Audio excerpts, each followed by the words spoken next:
हरे कृष्ण कृष्ण कृष्ण हरे हरे, हरे राम राम राम हरे हरे। बोलो सद्गुरुदेव भगवान की जय। श्रीमद् भागवत महापुराण और उसके अंदर 9वां स्कंद और उसके अंदर 6ठा अध्याय। सृष्टि के रचनाकार परमात्मा अकाल पुरख महाकाल के चरणों में, अकाल पुरख के चरणों में बारंबार मेरी नमस्कार। सृष्टि के मालिक गुरु परंपरा, गुरु पद और सभी गुरुओं के चरणों में, यानी सृष्टि के मालिकों के चरणों में बारंबार मेरी नमस्कार। सभी के माता पिता और आप सभी के माता पिता और सभी के माता पिता के चरणों में बारंबार मेरी नमस्कार, और आप सभी के चरणों में बारंबार मेरी नमस्कार, और आप सभी को प्यार भरे जय श्री कृष्ण, जय श्री कृष्ण, जय श्री कृष्ण। ईश्वर की और गुरुओं की परम असीम कृपा से हम भागवत में प्रवेश कर रहे हैं, और करने से पहले हम प्रार्थना करें हम जीवन में सफल हैं, जीवन को सफल करें। इसी प्रयास के साथ सत्संग में प्रवेश करें। 9वां स्कंद 6ठा अध्याय। इक्ष्वाकु वंश, मानधाता और सौरभी ऋषि का वर्णन। श्री सुखदेव जी ने कहा, परीक्षित, राजा अम्बरीश के 3 पुत्र थे, विरूप, केतुबान और शंभु। विरूप से पुष्पदश्व हुआ और उससे रथितर हुआ। रथितर संतानहीन था। वंश परंपरा की रक्षा के लिए उसने अंगिरा ऋषि से प्रार्थना की। उन्होंने ब्रह्म तेज द्वारा उनकी पत्नी से कई पुत्र उत्पन्न किए। वे सभी अंगिरस कहलाए। रथितर वंशियों में यह ही सर्वश्रेष्ठ पुरुष कहलाए। क्षत्रिय और ब्राह्मण दोनों ही गोत्रों से इनका संबंध था। परीक्षित, ऐसा कहा जाता है कि एक बार मुनि जी की शींक से उन्हें एक संतान प्राप्ति हुई। क्योंकि वह उनकी नासिका से निकली थी, इसलिए उसका नाम इक्ष्वाकु रखा गया। इक्ष्वाकु के 100 पुत्र हुए, जिनमें विकुशी, निमि और दंडक प्रसिद्ध हुए। उनसे छोटे 25 पुत्र आर्यवर्त के पूर्व भाग के, 25 पश्चिमी भाग के तथा उपर्युक्त 3 मध्य भाग के अधिपति हुए। शेष 47 दक्षिणी प्रदेशों के अधिपति बने। 47 दक्षिणी प्रदेशों के अधिपति बने। एक बार की बात है, राजा इक्ष्वाकु ने अष्टका श्राद्ध के समय अपने बड़े पुत्र विकुशी को श्राद्ध के योग्य पशुओं का मांस लाने के लिए कहा। विकुशी वन में गया और उसने वहां बहुत से पशुओं को मार डाला। वह बहुत थक गया था, उसे भूख भी जोरों की लगी थी। यह जानते हुए भी कि श्राद्ध के लिए लाए जाने वाले पशु को खाना नहीं चाहिए, उसने खरगोश को खा लिया। बाकी बचा मांस लाकर उसने अपने पिता को दे दिया। इक्ष्वाकु ने जब अपने गुरु से श्राद्ध करने के लिए कहा, तो उसने उस मांस को देखकर कहा, यह तो दूषित है और श्राद्ध के योग्य नहीं है। परीक्षित गुरु के कहने पर इक्ष्वाकु को अपने पुत्र की करतूत का पता चल गया। उसने क्रोध में भरकर अपने पुत्र को देश से निकाल दिया। इसके बाद इक्ष्वाकु ने अपने गुरु वशिष्ठ से ज्ञान पर चर्चा की और फिर योग समाधि के द्वारा प्रायश्चित करने के लिए अपने शरीर को त्याग दिया। पिता के स्वर्गवासी होने का समाचार सुनकर विकुशी वापस अपनी राजधानी लौट आया। उसने राजपद प्राप्त कर पृथ्वी का शासन किया। वह संसार में शशाद के नाम से प्रसिद्ध हुआ। विकुशी के पुत्र का नाम पुरंजय था। उसे इंद्रवाह और कपुस्त भी कहते हैं। ये नाम उनके कर्मों के कारण पड़े थे। सत्युग के अंत में देवताओं और दानवों का घोर संग्राम हुआ था। उसमें देवताओं की पराजय हुई। तब उन्होंने पुरंजय को अपनी सहायता के लिए बुलाया और उसे अपना मित्र बना लिया। पुरंजय ने उसके साथ एक शर्त रख दी कि यह यदि इंद्र उसके वाहन बनने को तैयार हो तो वह उनकी ओर से युद्ध कर सकता है। पहले तो इंद्र ने मना कर दिया, परंतु देवताओं के आराध्य भगवान विश्वदेव के कहने पर वह तैयार हो गया। उसने एक शक्तिशाली बैल का रूप धारण कर लिया। भगवान विश्वदेव ने पुरंजय को अपनी शक्ति और अस्त्र शस्त्र से लैस कर दिया। वह बैल बने इंद्र के कंधे पर चढ़कर बैठ गया। युद्ध प्रारंभ हुआ। देवताओं ने पश्चिम की ओर दानवों के नगर को घेर लिया। वीर पुरंजय और दैत्यों के मध्य घोर संग्राम हुआ। पुरंजय ने अपने सामने पड़े हुए दैत्यों को अपने बाणों से बेधकर यमलोक पहुंचा दिया। उसके प्रलयंकारी बाणों के प्रहार से दैत्यों की सेना छिन्न भिन्न हो गई। दैत्यों का साहस जाता रहा। वे रणभूमि छोड़कर भाग गए और अपने अपने घरों में जा घुसे। पुरंजय ने उनका नगर, धन, ऐश्वर्य आदि जीतकर इंद्र को सौंप दिया। इसी कारण कि उसने पुर जीता था, उसे पुरंजय कहा गया। बैल के कंधे कमुद पर बैठने के कारण उसे ककुस्थ कहा जाता है और इंद्र को अपना वाहन बनाने के कारण इंद्रवाह कहा जाता है। पुरंजय के पुत्र का नाम था अनेना। उसके पुत्र का नाम पृथु था। पृथु का पुत्र हुआ विश्वरंद और उसका पुत्र हुआ चंद्र तथा चंद्र का पुत्र हुआ युनाश्व। युनाश्व का पुत्र हुआ शाबस्त, जिसने शाबस्ती पुरी बनाई। शाबस का पुत्र हुआ वृद्धश्व और उसका पुत्र हुआ कुलाश्व। यह बड़ा बलशाली और पराक्रमी था। इसने उत्तम ऋषि को प्रसन्न करने के लिए अपने 21,000 पुत्रों को साथ लेकर धुंधु नामक दैत्य का वध किया था। इसी से इसे धुंधमार भी कहा जाने लगा। धुंधु दैत्य इतना भयंकर था कि वह अपने मुख से आग उगला करता था, जिससे बड़े बड़े वन कुछ ही देर में राख हो जाते थे। इसने कुलयाश्व के 21,000 पुत्रों को आग से झुलसा दिया था, जो बाद में सभी मर गए थे। उनमें केवल 3 ही बचे थे। वे दृढ़ाशव, कपिलाशव और भद्राशव।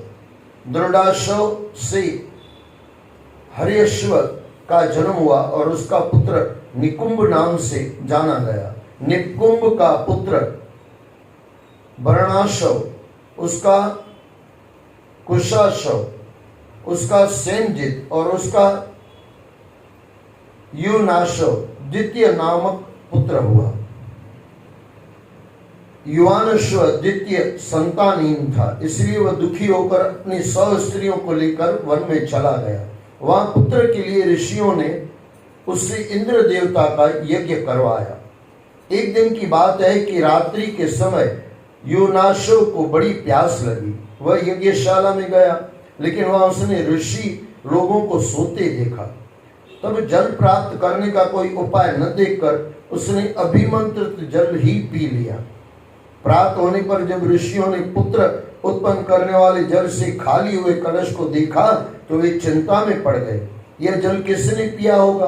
बाद में जब उन्हें पता चला कि युनाशव ने ही वह जल पी लिया है, तो उन्होंने भगवान के चरणों में शीश नवाकर कहा, धन्य है, भगवान का बल ही वास्तव में बल है। वे जो चाहते हैं वही होता है। समय आने पर युनाशव की दाहिनी कोख में दर्द की लहर उठी और उसकी कोख फाड़कर एक बालक का जन्म हुआ। उससे रोते देखकर ऋषियों को चिंता हुई कि यह बालक किसका दूध पिएगा। इस पर इंद्र ने उससे कहा, तुम लोग चिंता मत करो, यह मेरा दूध पिएगा। और ऐसा कहकर उसने अपनी तर्जनी उंगली उसके मुख में डाल दी। बालक दूध पीने लगा। इंद्र ने उस बालक का नाम मांधाता रखा, जो आगे चलकर चक्रवर्ती सम्राट हुआ। देवताओं और ब्राह्मणों के प्रसाद से युनाशव की मृत्यु नहीं हुई। वह तपस्या करके अपने जीवन से मुक्त हो गया और परम धाम को चला गया। मांधाता अथवा त्रस्त दस्यु ने रावण आदि दस्यु भयभीत रहते थे। मांधाता यानी त्रस्त दस्यु से रावण आदि दस्यु भयभीत रहते थे। मांधाता ने भगवान की कृपा प्राप्त करके सातों द्वीपों का शासन किया। वे आत्मज्ञानी थे। उन्होंने बड़ी बड़ी दक्षिणा वाले यज्ञ संपन्न कराए थे। वे स्वयं प्रकाश, सर्वात्मा और इंद्रियातीत प्रभु की आराधना की थी। जहाँ से सूर्य उदय होता है और जहाँ वह अस्त होता है, वह सारा भूभाग मांधाता के ही अंधकार में था, मांधाता के ही अधिकार में था। राजा मांधाता की पत्नी शशबिंदु की पुत्री अति सुंदर थी। उसका नाम बिंदुमती था। उसके गर्भ से 3 पुत्र उत्पन्न हुए। पुरुकुत्स, अम्बरीश ये दूसरे हैं, और योगी मुचकंद। इनकी 50 बहनें थी। उन 50 का विवाह अकेले सौरभी ऋषि से हुआ। एक बार की बात है कि सौरभी ऋषि, सोबर ऋषि, इनकी 50 बहनें थी। उन 50 का विवाह अकेले सोबर ऋषि से हुआ था। एक बार की बात है, सोबर ऋषि यमुना में स्नान कर रहे थे। स्नान के उपरांत वे यमुना के तल में बैठकर तपस्या करने लगे। वहां उन्होंने एक मत्स्य राज को अपनी पत्नियों के साथ सुख से रहते देखा। उसे देखकर ब्राह्मण सोबर के मन में भी विवाह करके सुख भोगने की इच्छा जागृत हो उठी। उन्होंने राजा मांधाता के पास जाकर उनकी एक कन्या को मांगा। राजा ने कहा, विप्रवर स्वयंवर में जो कन्या आपको चुन ले, आप उसी के साथ विवाह कर लो।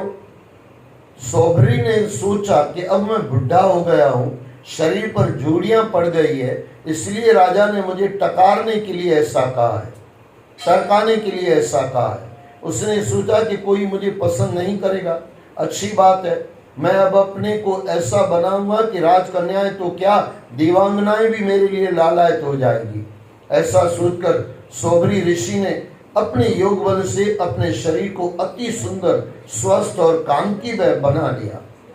स्वयंवर में जब सोबरी ऋषि अपने नए रूप के साथ पहुंचे तो राजा की 50 कन्या ने सोबरी ऋषि को अपना पति चुन लिया। उन्हें पाने के लिए वे परस्पर कलह करने लगे। तब सोबरी ने उन सभी को अपनी पत्नी स्वीकार कर लिया। वे अपने आश्रम में उनके साथ विहार करने लगे। पृथ्वी के स्वामी राजा मांधाता और सोबर ऋषि की इस सुखी गृहस्थी को देखकर वे समत रहने लगे। उनका यह अहंकार जाता रहा कि वे सार्वभौम संपत्ति के स्वामी है। एक दिन सोबरी ऋषि एकांत में एकाग्रचित बैठे थे। तभी उन्होंने सोचा कि जल में एक मत्स्य राज को विहार करते देखकर, ये थोड़ा सोचना, फिर वापस इसको हम लेंगे। एक दिन सोबरी ऋषि एकांत में एकाग्रचित बैठे थे। तभी उन्होंने सोचा कि जल के मत्स्य राज को यानी मछली को मछली के साथ कुछ गृहस्थ धर्म पालन करते देख लिया, जो विहार करते देखकर उन्होंने दीर्घ काल से संचित और अपने ब्रह्म तेज को नष्ट कर डाला। यह अधपतन नहीं तो क्या है? मोक्ष की इच्छा रखने वाले व्यक्ति को भोगी प्राणियों का साथ कदापि नहीं करना चाहिए। उसे एकांत में एकाग्रचित होकर भगवान श्री हरि का स्मरण करना चाहिए। उसे ऐसे साधु पुरुषों का संग करना चाहिए जिनका वह सदैव सर्वशक्तिमान परमात्मा में, जिनका मन सदैव सर्वशक्तिमान परमात्मा में लगा रहता है। विषयों में बुद्धि लगाने से मन अनेकों इच्छाओं से गिर जाता है जो कभी पूरी नहीं हो पाती। उनकी तृप्ति असंभव है। मेरा मन लोक परलोक की माया के वशीभूत होकर इस संसार चक्र में फंस गया। इसको वापस थोड़ा सुन लो। सोबरी ऋषि अपनी गलती मान रहे हैं और खुद को चेक कर रहे हैं। एक दिन सोबरी ऋषि एकांत में एकाग्रचित बैठे थे। आप भी कभी अकेले में बैठा करो और खुद का चिंतन किया करो। छोड़ो दुनिया को, खुद का चिंतन करो। क्या कर रहे हो, क्या बोल रहे हो, किसके साथ बोल रहे हो, क्या व्यवहार है तुम्हारा, थोड़ा सोचा करो। मुनि वो जो खुद का मनन करे, ऋषि वो जो दुनिया का चिंतन करे। ऋषि पहले खुद को मनन कर लेता है, उसके बाद दुनिया का भी चिंतन करता है, लेकिन मुनि वो जो खुद को चेक करे। जिसने मन को समझाया वो मुनि हो गया, और जिसने मन को समझा के फिर दुनिया को समझ लिया वो ऋषि हो गया। तो यहाँ पे थोड़ा सुन लो। एक दिन शोभरी ऋषि एकांत में एकाग्रचित बैठे थे, तभी उन्होंने सोचा कि जल में एक मत्स्यराज को विहार करते देखकर उन्होंने दीर्घ काल से संचित अपने ब्रह्म तेज को नष्ट कर डाला। यह अधपतन नहीं तो क्या है। मोक्ष की इच्छा रखने वाले व्यक्ति को भोगी प्राणियों का साथ कदापि नहीं करना चाहिए। हम तो किसके साथ भी बैठ जाते हैं, किसी के साथ कुछ भी बोल देते हैं। थोड़ा व्यवहार बदलना पड़ेगा। उसे एकांत में एकाग्रचित्त होकर भगवान श्री हरि का स्मरण करना चाहिए। उसे ऐसे साधु पुरुषों का संग करना चाहिए जिनका मन सदैव सर्वशक्तिमान परमात्मा में लगा रहता है। विषयों में बुद्धि लगाने से मन अनेकों इच्छाओं से घिर जाता है जो कभी पूरी नहीं हो पाती। उनकी तृप्ति असंभव है। मेरा मन लोक परलोक की माया के वशीभूत होकर इस संसार चक्र में फंस गया। इस प्रकार विचार करके शोभरी ऋषि काफी दिनों तक घर में ही रहे, एकांतवास। फिर एक दिन विरक्त होकर उन्होंने पूर्ण संन्यास ले लिया और वन को चले गए। उनकी सभी पत्नियों ने भी उनके साथ संसार का मोड़ छोड़कर वन की यात्रा की। वन में जाकर शोभरी ऋषि ने घोर तपस्या की और स्वयं को समाधि में लीन करके अपने प्राण तत्वों को परमात्मा में लीन कर दिया। परीक्षित, उनकी पत्नियों ने भी अपने पति के समान ही अपने प्राण तत्वों को आध्यात्मिक अग्नि में लीन कर लिया। अब यहाँ पे थोड़ा सोचो। पहले आया कि भाई वो श्राद्ध था और उसके अंदर मांस की बात आई। भाई वो कौन सा जमाना है, पहले वो तो चेक करो। आज जो आपको पका पकाया बढ़िया से मिल जाता है ना, 5 मिनट में बन जाता है। पहले से नहीं था, इतनी चीजें खाने की नहीं थी। कब क्या बोला गया है वो सोच समझ के किया करो। अच्छा, बाकी में तो हमारी अक्ल बहुत लगती है। कई लोग कहते हैं पहले खाते थे ना। हाँ, पहले खाते थे, उसका कारण भी तो जान लो। उस समय इतनी चीजें नहीं थी खाने की, उतनी चीजें नहीं थी। आज तो कितना है आपके पास, बहुत कुछ है खाने को। आपने सुना होगा पहले आदमी गुफाओं में रहता था। आज तो आपने, अरे अग्नि नहीं थी, अग्नि बाहर से लानी पड़ती थी, किसी एक घर से लाके फिर अग्नि जलाई जाती थी, तब खाना बनता था, है ना। ऐसे आपने देखा ना, देखो ये समय देखा हुआ। अब ये थोड़ा समझना मैं क्या कहना चाहता हूं। अब जब आपको बिठा बिठाया सब चीजें मिलती है, शाकाहारी मिल रही है, तो फिर क्यों पाप करना, किसी जीव को क्यों मारना।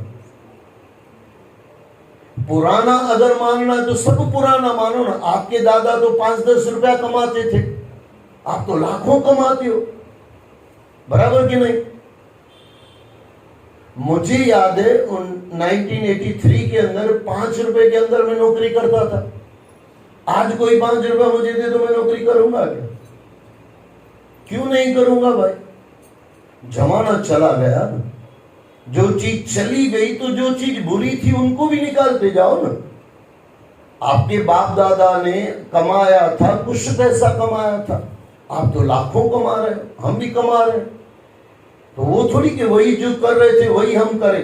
काफी बार मैंने आपको कहा है, बड़ों के गुण ले लो, अवगुण निकाल दो। इंसान थे, कभी न कभी कहीं न किसी से गलती हो जाती है। और क्या इंसान की किस्मत है भाई, यहाँ इंसान की समझो क्या शब्द आए उसके लिए। इंसान इतना ना समझ है। ऐसे कहा जाता है, बुद्ध भगवान बैठे हुए थे और बुद्ध भगवान बाबा का नियम था कि जो आपके हाथ में आए वो आपको खाना है, वही खाना है। शिष्य बैठे हुए थे ऐसे, वहां से कोई बाज पक्षी जा रहा था, उसका मांस का टुकड़ा आके गिर गया किसी शिष्य के हाथ में।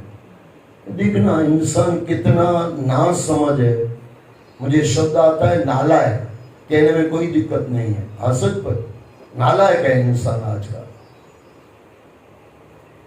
ऊपर से मांस का टुकड़ा बाज पक्षी का गिर गया बुद्ध भगवान के शिष्य के हाथ में। लालचू शिष्य खाता होगा पहले, वो आया बाबा बुद्ध के बाबा के चरणों में पैर छुए और बोले बाबा ये मांस का टुकड़ा ऊपर से गिरा हुआ है, क्या करूं? और वो बुद्ध भगवान का नियम क्या है, जो हाथ में आया गया वो खाना है, उसको बदलवाना नहीं है, ये निकालो वो रखो, ऐसा नहीं, जो मिल गया खा लेना है। रखने वाले के विवेक के ऊपर है। बुद्ध भगवान ने सोचा था रोज थोड़ी वहां से पक्षी आएगा और आदमियों के हाथ में डालेगा और आदमी मांस खाएगा। बुद्ध भगवान ने ये नहीं सोचा। साधु पुरुष है, भगवान है, वो ऐसे कभी इनकी सोच कभी ऐसे हो ही नहीं सकती। रोज थोड़ी बाज पक्षी आएगा, रोज आएगा क्या बाज पक्षी? लेकिन बुद्ध भगवान को बाद में पता चल गया, आदमी बाज पक्षी बन के हाथ में मांस रखने लगा और खाने लगे, आदमी बाज पक्षी बन गया। क्या इंसान का नालायकी है भाई। अब आपको नालायकी लगती होगी अब जो मैं कह रहा हूं, ये समझना। बुद्ध भगवान के चरणों में शिष्य आया, बोले बाबा क्या करूं इसका मैं? आप बोलते हो फेंकना नहीं है, जो मिल गया वो खाना है, अब बदलना भी नहीं है। बोले ठीक है बेटी खा लो। बुद्ध भगवान ने सोचा बात आई गई होगी, लेकिन ऐसे कहते हैं फॉरेन कंट्रियों में जहां पे बौद्धिस्ट हैं वहां पे बोले मांस खाते हैं, आपको बोलेगा रखो यहाँ पे, या बोलेंगे नहीं, बस वो उसको मालूम है कि बाबा जी खाते हैं, और वो बाज पक्षी बन के आदमी उसमें रखता है और वो बाबा जी खाते हैं।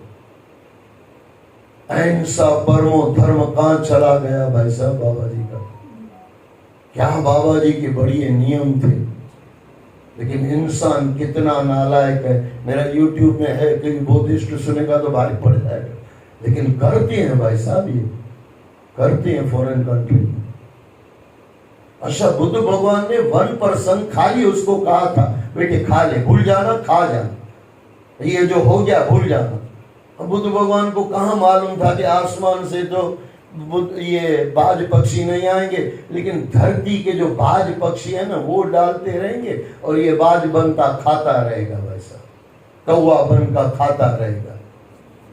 तो बुद्ध भगवान का वो नियम कहाँ गया, अहिंसा परमो धर्म कहाँ चला गया? गुरु की बातें बराबर समझा करो। तो मांस खाना गलत ही है। किसी समय में किसी कारणवश खाया जाता था जब इतना सब नहीं था। आज तो કેટલા લોચા બોચા કેટલા થાય છે પેટમાં, તો બી અમે ખાઈએ છે ને, લોચો છે, ખમણ છે, અમારા સુરતમાં તો કેટલું બધું છે ભાઈ, कितना है, आदमी खा खा के थक जाए। अच्छा अब आओ थोड़ा वो लाइन पे, एक मछली के साथ कुछ व्यवहार देख के भागवत में 2 बातें आती है। नारायण नाम अजामल पापी, एक दृश्य जंगल में देख गया, बाबा जी बिगड़ गया। उस वेश्या को लाकर घर पे रखा और पूरा अपना जीवन बर्बाद किया। फिर तो ये तो गुरु कभी आ जाते हैं पुराने कुछ कर्मों से, और गुरु आ गया, 10वें बेटे का नाम नारायण रखवा दिया और तरवा दिया। लेकिन एक दृश्य देख के, एक मछली से देख के अगर बाबा जी का मन बिगड़ सकता है, आप 24 घंटे में क्या टीवी में और उसमें देखते हो, या हम क्या देखते हैं मोबाइल में। सोचना चाहिए भाई साहब, सोचना चाहिए।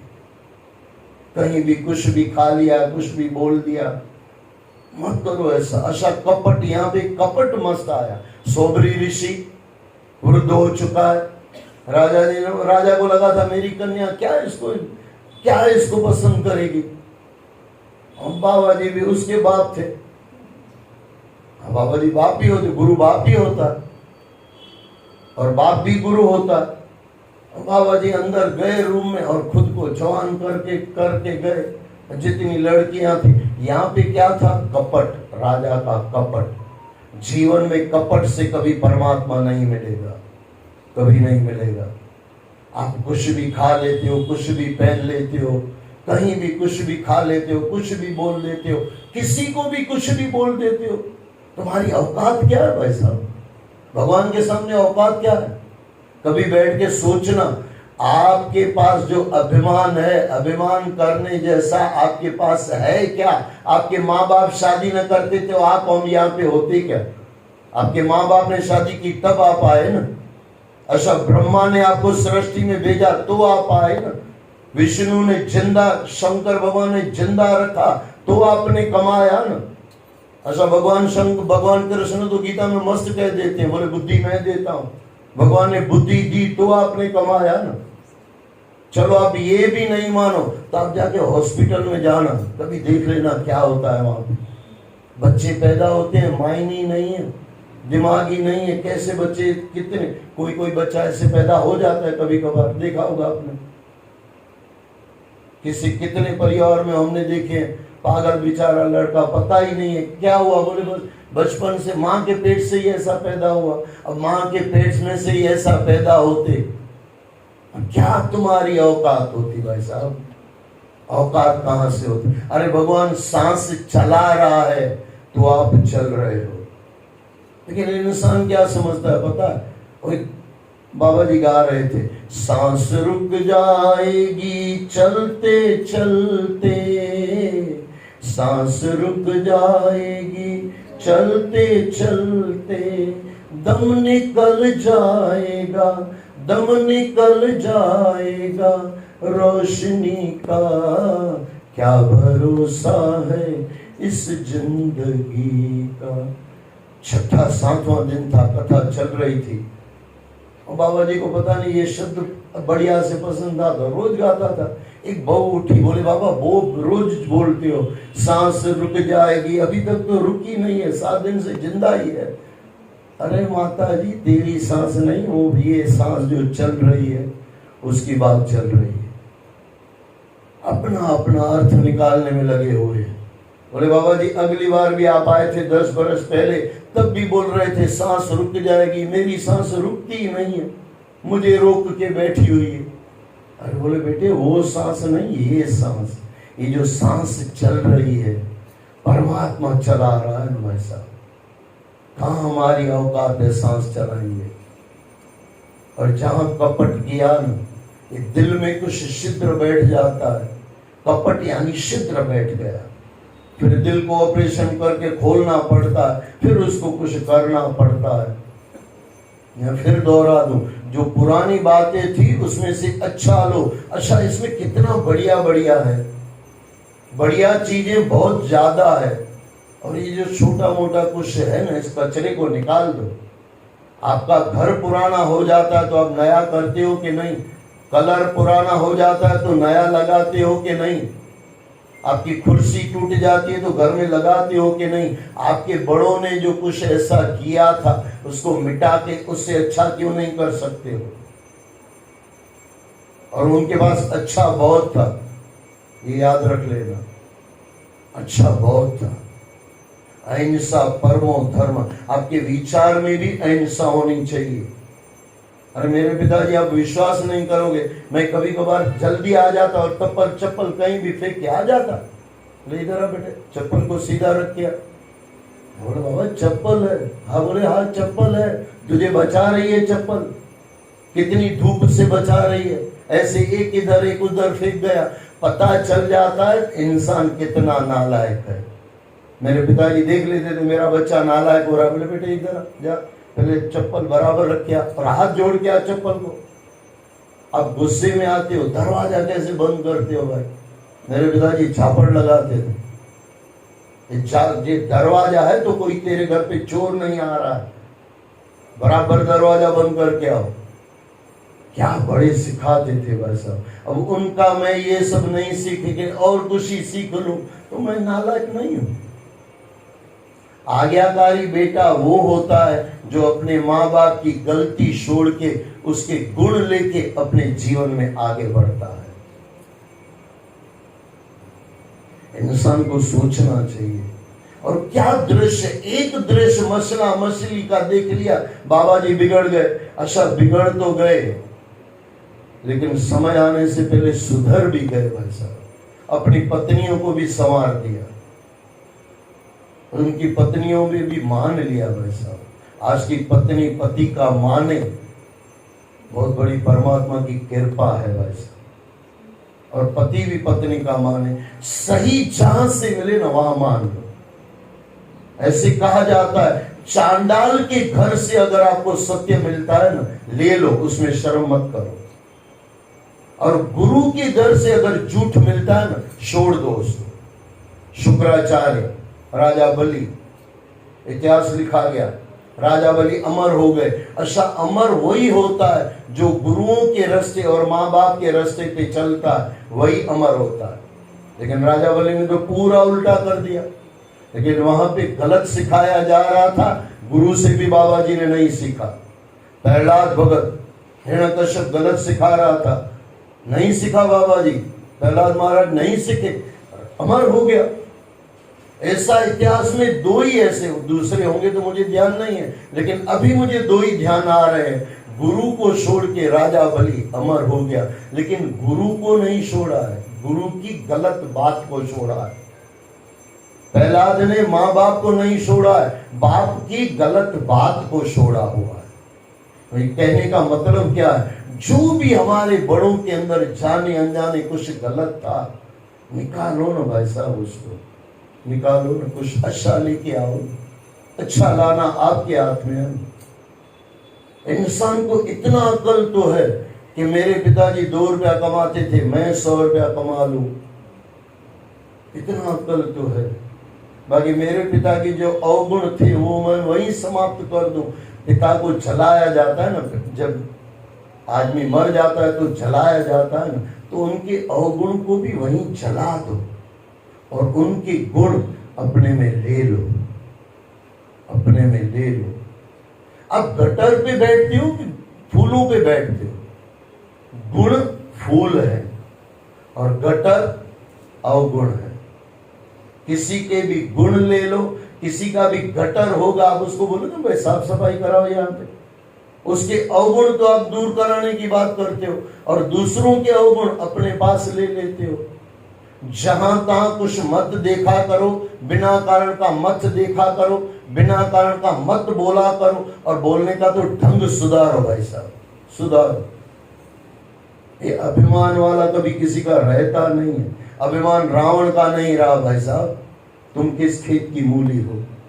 लेकिन इंसान पता नहीं काहे का अभिमान, 2 रुपया कमा लिया, तुम्हारे घर पे रखो भाई साहब, तुम्हारे घर पे रखो।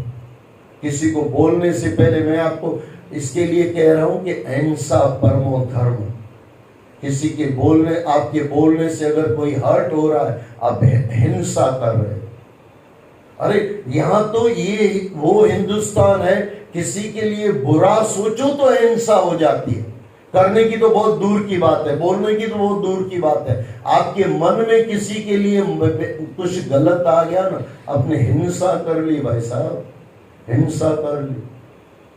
अच्छा आप रात को सोते हो, कभी कभार कोई समझो सपना गलत आ जाता है, उठ के दुखी हो जाते हो कि नहीं? इसमें सच तो कुछ नहीं था, लेकिन फिर भी कितनी देर दुखी रहते हो? सोचो बैठ के। खाली वहां पे गलत देखा, न तो आपने कुछ किया, न आपके परिवार में कुछ हुआ, लेकिन वो गलत देख के आप कितना दुखी हो जाते हो। मैं गारंटी के साथ कह सकता हूं, जो परमात्मा तरफ इंसान होगा ना, वो बोलने में थोड़ा ध्यान रखेगा, वो हिंसा बोलने में नहीं करेगा और सोच में भी हिंसा नहीं करेगा। सोच में हिंसा उसी की होती है जो रावण के परिवार में से या रावण के परिवार जैसा चलता है। कहने का थोड़ा मतलब समझना, बड़ों ने जिस अर्थ में आपको सिखाया है ना, वो अर्थ बराबर ले लो, उसको अर्थ अपना मत लगाओ। ऐसे कहते हैं, बुद्ध भगवान के पास कोई जाके कहता था, बोले बाबा जी कल आपने ये कहा था बोले बेटे अपनी भाषा सुधारो। बोले मैंने ये सुना था, ये बोलो। मैंने किस, बुद्ध भगवान कहते थे, बोले जिस अर्थ में मैंने कहा आपने उस अर्थ में सुना कि नहीं सुना आपको पता। ऐसा ही होता है ना भाई, अर्थ तो हम हमारा लेंगे ना, अर्थ बदल दो। गुरु जो अर्थ देते हैं उसी को समझ लो। पूरा गुरु को जो समझ जाता है ना, उसकी न मन से हिंसा होती है। मन से बुरा किसी का सोचना ये मन की हिंसा है। शरीर से, मुंह जबान से किसी को गलत बोलना ये जबान की हिंसा है। और गलत कर लेना ये शरीर की हिंसा है। और गलत खा लेना ये भी जबान की हिंसा है। जबान की दो हिंसा होती है, एक बोलना और एक खाना। और ये दोनों अगर जीत गए तो ऐसे कहा जाता है जिसने जीभ को जीत लिया उसने सब कुछ जीत लिया। जय श्री कृष्ण, जय श्री कृष्ण, जय श्री कृष्ण। समय कैसे पूरा हो जाता है पता ही नहीं चलता। बोलो सद्गुरुदेव भगवान की जय, आज के आनंद की जय। हरे कृष्ण कृष्ण कृष्ण हरे हरे, हरे राम राम राम हरे हरे। बोलो सद्गुरुदेव भगवान की जय।